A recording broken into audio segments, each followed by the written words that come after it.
Amigas e amigos, se já tínhamos a figura do prisioneiro político, esses que passaram ou ainda estão nas masmorras do Sérgio Moro lá em Curitiba, né, como é o caso do João Bacari Neto, do José Dirceu, principalmente agora o ex-presidente Luiz Inácio Lula da Silva ameaçado aí de prisão, né, por razões políticas, claramente políticas. Agora temos também a figura de um jornalista condenado em segunda instância por motivos políticos. Trata-se do jornalista Miguel Baia Vargas, do blog Limpinho e Cheiroso. Ele deu esse nome, uma ironia que ele fez aí quando o José Serra disse que aquela história da privataria tucana era coisa de blogs sujos. Aí ele fez essa ironia. Né? A ação em questão, né, o processo em questão foi movido pelo juiz Sérgio Moro, né, dizendo que ele tinha sido, né, atacado na sua honra, né? Diz aqui calúnia e difamação, esse é o motivo, né? O motivo da condenação, o motivo da ação, calúnia e difamação. A questão envolve aquela história que eu sempre falei dela aqui, lá de Maringá, a minha cidade, a cidade do juiz Sérgio Moro. É um caso que eu fui pesquisar, fui levantar informações, publiquei tudo lá no outro lado da noticia.com.br, né? Tem algumas matérias que eu fiz sobre isso, né? E o blog do Miguel Baia Vargas deu a seguinte manchete: Paraná. Quando Moro trabalhou para o PSDB, ajudou a desviar 500 milhões da prefeitura de Maringá. Aí ele disse que ele reproduziu a matéria de um outro blog, né, de um outro site, e ele só mexeu na manchete, deu um outro título. Lógico que o título não corresponde à realidade, isso é fato. Eu tenho falado aqui do que se trata exatamente e vou recapitular rapidamente. O Sérgio Moro era estagiário do Irivaldo Souza, né, que tem um escritório jurídico, era um tributarista, tomava conta dos negócios jurídicos da Prefeitura de Maringá, na época do roubo, do desvio de 500 milhões de reais. O Irivaldo Souza é um condenado, né? O prefeito era sim do PSDB, o Jairo Janotto, estavam envolvidos no caso o senador Álvaro Dias, né, que na época era tucano, era do PSDB, o Jaime Lerner, que era governador do PFL, né, e tinha o secretário da Fazenda, Luiz Antônio Paulic, que foi assassinado recentemente, apareceu metralhado, fuzilado no porta-malas de um carro. Está tudo lá, enfim, eu levantei todos os detalhes, né, do caso. Né, o principal mandante, o que seria o principal mandante do assassinato do Paulic, envolve o banqueiro Daniel Dantas. Né, diz que foi um advogado do Daniel Dantas que instruiu o Paulic a fazer união estável com ele. Né, enfim, aparece aí as digitais do banqueiro Daniel Dantas na história da privataria tucana. Né? Agora o Sérgio Moro era estagiário do Irivaldo. Aí, o que se diz é o seguinte: ele era um estagiário. Né, é verdade. Agora, a questão é o seguinte: o Sérgio Moro esteve numa reunião recente, é isso que é o problema. Né, um ato interreligioso organizado pelo Irivaldo Souza, que são aí dessas, a turma lá dessas igrejas, né, igreja católica também, outras igrejas que não são evangélicas, né, tinham lá várias igrejas, várias vertentes religiosas. Estava lá o arcebispo de Maringá, o Dom Anuar Batiste, e o Sérgio Moro foi lá. A questão é essa. Né, a história da mulher do César, né, não basta ser honesto, tem que parecer honesto. Ele foi fazer o que lá? Ao ir lá, ele não se envolveu com esse processo todo, do ponto de vista ético, do ponto de vista moral. Não dá para dizer que ele participou do governo do PSDB, não dá para dizer que ele participou do desvio de 500 milhões de reais, que dizem que atualizado passa de 1 bilhão de reais. Isso não dá para dizer. Agora, que ele foi lá, foi. Está lá, tem os áudios da Rádio CBN, do Sistema Globo, né, do complexo aí do Grupo Globo, né, que fez a transmissão ao vivo do evento. Ele teve também lá em Maringá palestrando na APAI, palestrando para a APAI. Ele fez uma palestra, cobrou o ingresso junto com a Associação Comercial e Industrial de Maringá, cobraram o ingresso para reverter a renda para a APAI. No auge daquele escândalo envolvendo a sua esposa, a advogada Rosângela Moro. É isso, né? Foi fazer o que lá? Falar de combate à corrupção sistêmica, que é o discurso dele, né? Esse discurso, essa tecla única, corrupção sistêmica. Agora, num caso envolvendo corrupção, envolvendo a esposa dele, ele foi lá dar palestra. Isso é ético? Né? O que é corrupção? Peguem aí qualquer dicionário, né, para definir o que é corrupção. A utilização de uma função, né, para trazer algum tipo de benefício para A, B ou C. Isso não é corrupção? Se isso não é corrupção, não sei mais o que é corrupção. o caso de Cascavel, quando ele foi lá, né, logo depois da saída do seu compadre, o desembargador lá, que chama aqui dos Três Patetas, lá do TRF4, Antônio Gebran Neto, né? Não, João Pedro Gebran Neto é o nome dele. Né? E a esposa dele falou numa entrevista na revista Veja, que ela ganhava um salário mínimo por dia, fazendo representação dos escritórios jurídicos de Curitiba. Isso é ético? Tudo isso tem legalidade, né? Não dá para dizer que houve ilegalidade, agora não tem ética. Se há alguma coisa aí que possa atentar contra a sua honra, né, contra aí, como é que é o negócio, difamação, calúnia, difamação, né, que no fundo acaba atingindo a sua honra, isso aí não atinge a sua honra?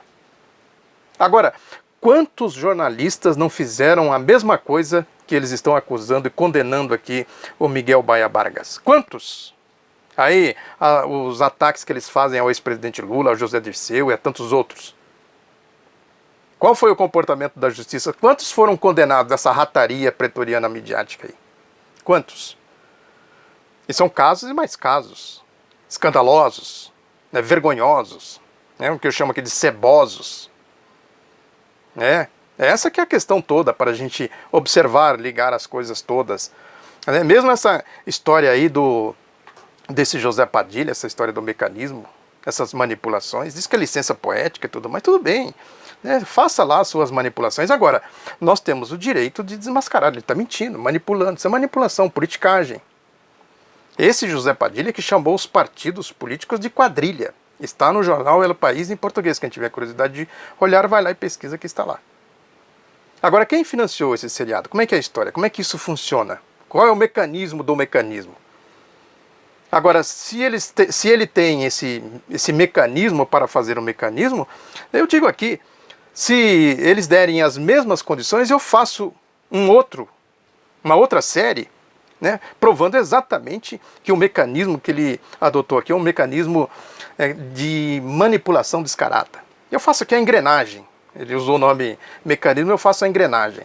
Eu tenho falado aqui, é uma engrenagem, o espectro da Operação Lava Jato é uma engrenagem. Envolve os esgotinhos, a rataria midiática pretoriana, os partidos de direita, os grupos, né, aí as facções do golpe e tudo mais. E a graxa de tudo isso é corrupção, claro que é corrupção. Né? E esse José Padilha, por exemplo, deve explicação? Claro que deve. É o caso de se perguntar para ele, porque a Folha saiu aí em socorro dele, né, fez um editorial hoje dizendo, não, tem erro aqui, erro ali, errou, pôs a palavra do Jucá na boca do Lula, trouxe a questão do banestado, que não tem nada a ver com o Lula, trouxe para o período aí do ex-presidente Lula, né, aí termina dizendo o seguinte, no entanto, apesar de tudo, contudo, é lamentável de todo modo o grau de obscurantismo que podem chegar às patrulhas ideológicas. Quem está denunciando a manipulação do Padilha está fazendo patrulha ideológica. E diz o seguinte, as patrulhas. A direita, como se viu em episódios recentes de ofensas contra mostras que exploravam o tema da sexualidade, e a esquerda agora com o abandono casuístico da defesa da liberdade artística que se fazia naquelas ocasiões. Lá ninguém foi lá dar tiro, ninguém foi jogar pedra, ninguém foi xingar, ninguém invadiu, né, uma sessão de exibição desse mecanismo, ninguém fez isso. Né? E se fizesse, mereceria condenação, não é essa que é a questão. A Folha aqui, casuísmo é o da Folha, né, comparando as coisas. Né? Isso é casuísmo, malandragens, coisa de malandros. Né? O Estadão tem um articulista do Estadão que faz um artigo também que é a mesma coisa, de incitação à violência aos cachorros loucos, né, que diz aqui que enquanto isso, né, enquanto está acontecendo tudo isso, o condenado segue em campanha eleitoral por todo o país. O condenado é o Lula, é o condenado. Né, nos últimos dias na região sul, como se a candidatura fosse perfeitamente justificável. Pretende que o Brasil se torne uma Venezuela. Isso é linguajar de cachorro louco. Isso é o típico dicionário de cachorro louco. Termina aqui. Reclamar agora de um episódio de violência mal explicada, de tiros que não produziram nenhum efeito, não deixa de ser vulgar encenação. Olha aí. Defendendo o atentado contra o ex-presidente Lula. Diz aqui, quantos tiros o MST não deu pelo país afora com total apoio de Lula e do PT? Eu respondo, nenhum. Desafio alguém provar que alguém deu tiro em nome do MST, do PT, do Lula. Desafio. Em alguém fazendo atentado político. Né? E aí diz, quem semeia a violência colhe os seus frutos. Olha aí, fazendo o discurso do Geraldo Alckmin, apologia à violência. E a coisa vai por aí afora, né? E aí convoca os cachorros loucos para se manifestar. A sociedade, diz aqui, a sociedade não pode ficar apática. Qual sociedade? A tal da opinião pública, né? Eles empurram a opinião privada goela abaixo da opinião pública e dizem que isso aqui é opinião pública. É opinião privada. Não tem nada de pública aí. Não é o que diz o Barroso, esse pangaré aí da Globo, né? O Luiz Roberto Barroso, na palestra que ele fez em São Paulo, um evento aí que ele participou em São Paulo na noite desta segunda-feira, que ele falou aqui que a Suprema Corte brasileira precisa interpretar a Constituição em sintonia com o sentimento social. Sociedade aí, opinião pública. Ou seja, a Constituição tem que ser adaptada à sociedade. Aí a pergunta de novo, qual sociedade? Ele tem que defender a Constituição. Ele não tem que adaptar nada, tem que ver o que está escrito na Constituição, qual é o espírito da Constituição e aplicar a Constituição, só isso. Essa é a função do Poder Judiciário. Ele diz aqui que o Brasil viveu o pacto oligárquico de saque ao Estado.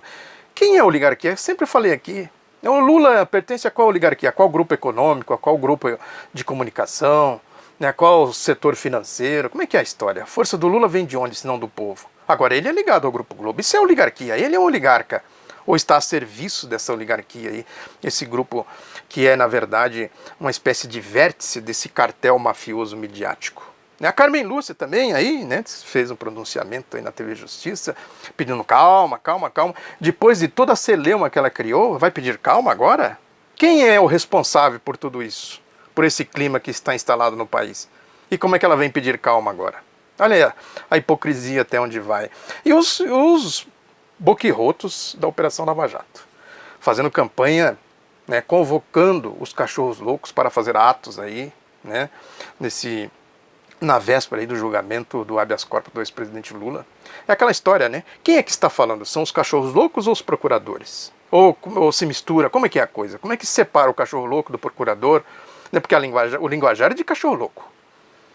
Quem for agora nos perfis deles lá, vai ver o linguajar de cachorro louco. Tem algumas coisas aqui, o Carlos Fernando dos Santos Lima, por exemplo, escreveu lá que a Constituição não permite a impunidade. A prisão após o segundo grau é a forma de compatibilizar o sistema. Ou seja, qual é a dialética aqui, a ligação da coisa? A Constituição não permite a impunidade, ele está querendo dizer genericamente, na platitude. Se fosse isso mesmo, por que ele está impune? E o caso do Banestado? Aquelas histórias mal contadas dele lá. Isso não é impunidade? Claro que é impunidade. O que ele anda falando, o que ele anda fazendo lá no seu perfil no Facebook, as palestras que ele anda fazendo por aí, isso não é impunidade? Ele anda cumprindo a Constituição, anda cumprindo as leis, anda cumprindo o rigor que se exige de uma pessoa na função pública na situação em que ele se encontra? É o frasista de porta de banheiro de rodoviária. A prisão após o segundo grau é a forma de compatibilizar o sistema. Compatibilizar com o quê? A Constituição tem que ser cumprida, as leis têm que ser cumpridas. Ninguém elegeu eles para fazer esse tipo de politicagem. Ninguém deu procuração para eles. O Deltan Dallagnol escreve lá, conversando com amigos, percebi que não compreendiam a importância da decisão que o Supremo tomará na próxima quarta-feira. Não se trata de Lula, mas é a impunidade de todos os poderosos que está em jogo na Lava Jato e além.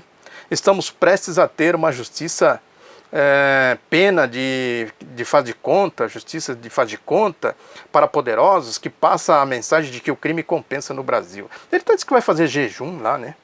Olha aí, usando a fé. Esse a Craco Igrejolândia manipulando. Vou fazer jejum pela prisão do Lula, pela prisão em segundo grau. Olha aí, né? A pessoa, quando se degrada, ela perde a noção da degradação, né? Ela vai se degradando. É isso, né? É a Craco-Igrejolândia. A pessoa se esvazia de qualquer sentimento, né, humano, né, de percepção, de cognição social, né, de que tem pessoas envolvidas nisso, tem um processo, tem um país, tem um sistema, tem uma cultura, um patrimônio histórico. Né? A pessoa perdeu a noção. Caiu aqui meu mouse. A pessoa perdeu a noção de tudo isso. Aí ele diz o seguinte: estamos prestes a ter uma justiça de faz de conta e tal, por isso que eu escrevi este artigo. Aí ele remete para o artigo dele, que ele escreveu aí no UOL, acho que no UOL, na Folha, no grupo aí da Folha, né, que é um primor de cinismo de alta a baixa. Ele escreve aqui: é preciso compreender que o Brasil é o único país com 4 instâncias e que a possibilidade de poderosos recorrerem parece não ter fim. Aquela história do trânsito em julgado, que ele diz que o Brasil é o único país. Primeiro que, pela lógica dele, não é o único, já começa a mentira aí. Ele diz que tem uns 2, 3, alguma coisa, não é único. É rigor, né? Você vai escrever alguma coisa, tem que ter rigor. Não pode ser picareta, vigarista, mentiroso. Segundo, que eu falei aqui, mas que história é essa? Não é possível que nos países mais desenvolvidos não tenha presunção de inocência, ele deve estar mentindo. Aí vai lá o jurista lendo o Streck, pá, desmente ele. Comentei aqui, publicou a matéria na revista eletrônica Consultor Jurídico. Reproduzi aqui recentemente, num dos meus vídeos passados. Aí ele diz aqui, o Dallagnol: o argumento constitucional contra a prisão em segunda instância decorre da seguinte definição da presunção de inocência na Constituição: ninguém será considerado culpado até o trânsito em julgado de sentença penal condenatória. Entre aspas. É claro aqui, vou ler de novo. Ninguém será considerado culpado até o trânsito em julgado de sentença penal condenatória. Aí ele escreve, Deltan Dallagnol: articula-se que esta regra exigiria que a prisão aguardasse o julgamento de todos os recursos de todas as instâncias. Quem articula? Parece que tem uma conspiração, né? Então eu vou fazer aqui jejum, pedir aqui em nome do Deus dele, né, que não é o Deus do povo, não é o Deus da fé, com certeza, o Deus cristão das religiões, e não é, com certeza, porque esse é o Deus da mentira, entre aspas, Deus aí, né, Deus da mentira, que ele está mentindo, né? Então eu vou pedir fazer jejum aqui, né, para dizer que articula-se, tem uma conspiração, né, para fazer cumprir a Constituição. Olha aí a gravidade da coisa.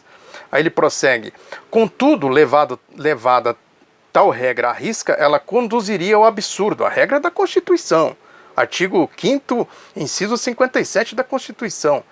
Essa regra é levada à risca, não pode levar à risca, não, imagina, isso aí não precisa ser levado à risca, não.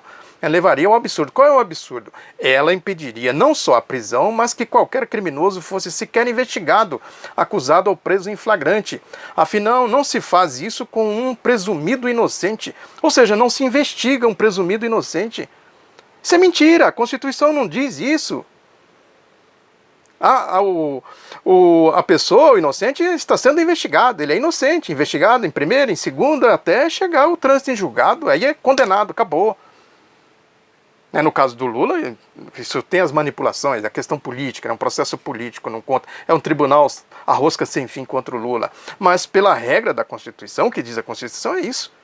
De novo, ninguém será considerado culpado até o trânsito em julgado de sentença penal condenatória, até o fim do trânsito. Aí ele prossegue com as mentiras. Aí diz que essa regra é evidente que a presunção de inocência tem graus de força que diminuem progressivamente ao longo da investigação e do processo. Ou seja, à medida que o processo vai avançando, a presunção de inocência vai deixando de ter importância. Eu não sei de onde ele tirou isso. Eu não conheço nenhuma regra. Se alguém sabe aí, me alerta, porque eu não conheço nenhuma regra. Aí ele diz aqui mais: além disso, desde a vigência da Constituição até 2009, sempre se entendeu que a prisão em segunda instância era constitucional. Quem entendeu? Não tinha jurisprudência até 2009. Só ele entendeu, só se for ele, porque não vi ninguém até hoje dizer que o entendimento era que poderia haver prisão após a condenação em segunda instância, afrontando o artigo 5º, inciso 57 da Constituição, esse do trânsito em julgado da presunção de inocência. Mentira dele aqui, olha que mentira. Olha que mentiroso. Pinóquio. Né? Aí ele diz mais, ele diz o seguinte: creio que jamais o Constituinte imaginaria tal distorção. Que ele não crê que o Constituinte imaginava que a Constituição poderia ser cumprida. Ele entrou na imaginação lá dos constituintes. Olha aí, agora virou, sei lá o que, baixou o espírito aí de sei lá, esses que ficam, tem uma doutrina aí, né, do espírito que psicografa lá e tal, né, que manifesta, né. Isso é coisa séria, né, assunto sério, não é assunto para ficar na boca de quem fica fazendo jejum aí com picaretagem. né? Creio que jamais o Constituinte imaginaria tal distorção. Aí ele diz, a própria Assembleia Constituinte não teve um discurso sequer em sentido contrário. Ele foi investigar, foi pesquisar os discursos, todos os discursos da Constituinte. Você acredita nisso? Eu não acredito. Nem um pingo. Ele está mentindo aqui, que a própria Assembleia Constituinte não teve um discurso sequer em sentido contrário, ou seja, em sentido de que a Constituição deveria, contrário a que a Constituição deveria ser cumprida. Olha aí, a lógica dele. Isso é sério? Uma pessoa dessa é séria? É a mesma lógica do PowerPoint, né? Aí ele diz aqui que, de fato, impedir a prisão após a segunda instância é uma distorção, esta sim merecedora da pecha de inconstitucionalidade. De onde ele tirou isso? Ou seja, impedir a prisão após a segunda instância é inconstitucional. Onde está escrito isso, criatura? Deixa de ser vigarista, deixa de ser lambão, mentiroso. Né? Aí ele diz aqui, primeiro porque esvazia o direito fundamental à justiça, ou seja, ao se deixar de prender após a segunda instância, esvazia o direito fundamental à justiça. Outra coisa, de onde está escrito isso? Qual Constituição? Qual código? Aí ele diz aqui, segundo, faz letra morta da regra constitucional da duração razoável do processo. Ou seja, o processo tem uma duração razoável. Quem estabelece essa duração razoável? Ele? O que diz a Constituição a respeito? E se diz, não seria lógico, então, pedir para acelerar o trânsito do processo? Criar mecanismo para acelerar o trânsito do processo para se cumprir o artigo 5º, inciso 57, artigo 5º, inciso 57 da Constituição? Não seria essa regra lógica? Qualquer pessoa que pensa, né, que tem a lógica aristotélica como base para fundamentar os seus pontos de vista, não seria lógico fazer isso? Não atropelar, rasgar a Constituição, como ele está propondo aqui? Olha aí. É isso, né? A gente vai empilhando vigarice em cima de vigarice e vai desnudando quem é esse tipo de gente. Isso aqui é uma amostra do espectro da Operação Lava Jato, quem é essa turma toda. A maneira como eles resolvem as diferenças. Por isso que eles fogem da democracia, porque na democracia tem que debater o mérito, debater as ideias, debater o contraditório, né? Você tem que falar as coisas fundamentadas, você tem que pesquisar, argumentar, não basta ficar aí falando isso, falando aquilo na platitude, na generalidade, como faz o Sérgio Moro, Deltan Dallagnol, sobretudo. E o frasista de porta de banheiro de rodoviário, Carlos Fernando Santos Lima. No mérito, a democracia é isso, se resolve as diferenças, vem para cá, se candidata aí a vereadora, a deputada, a prefeita, a governadora, a presidente da república, sabe-se lá mais o quê. E o poder judiciário, pela regra da Constituição, tem que vigiar a aplicação da Constituição, das leis, e seguir o que está escrito lá, não inventar essas coisas todas que o Deltan Dallagnol inventou aqui neste artigo. Essa é a regra democrática. Tem a regra da politicagem, que é onde eles nadam de braçada. É lama. Esse mundo aí da corrupção, esse mundo privado, da politicagem. Transferiram a dinâmica do país, do mundo político, para o submundo da politicagem. Tudo isso aqui é submundo. Não tem sustentação nos fatos, na realidade, no que é concreto. E, por fim, a regra do latido, dos tiros. Resolve na bala, como fizeram aí esse atentado contra o ex-presidente Lula. E eu publiquei agora há pouco o comentário do jornalista Bob Fernandes na TV Gazeta. Todos eles se silenciaram, fazendo apologia à violência. O Fernando Henrique escreveu um artigo aí num jornal, no Jornalão, ou alguns jornalões, não sei bem, que o Bob Fernandes fala. O Alckmin, dizendo que colheu o que plantou, essa história do articulista do Estadão. O Bolsonaro é cachorro louco, fazendo simulação de atirar naquele boneco que esses cachorros loucos levam aí nas manifestações que eles chamam de pichuleco do Lula. Olha aí, fizeram isso na Alemanha do Hitler, fizeram isso no regime dos latrocidas de 64, no regime fascista de 37. É assim que eles resolvem as diferenças. Questão de classe, questão ideológica, volto a dizer aqui. Longe do povo, com o objetivo de defender seus privilégios, suas benesses. Para isso eles precisam assaltar e capturar o Estado, para arrancar o couro do povo, parasitar o povo. E não importa se para isso eles precisam destruir o país, se associarem com as forças interessadas aqui em saquear o nosso país. É um processo aí da dinâmica, enfim, deste regime, de todo o processo que nós estamos vivendo. Muito obrigado pela atenção, divulgue o Outro Lado da Notícia, um abraço e até a próxima.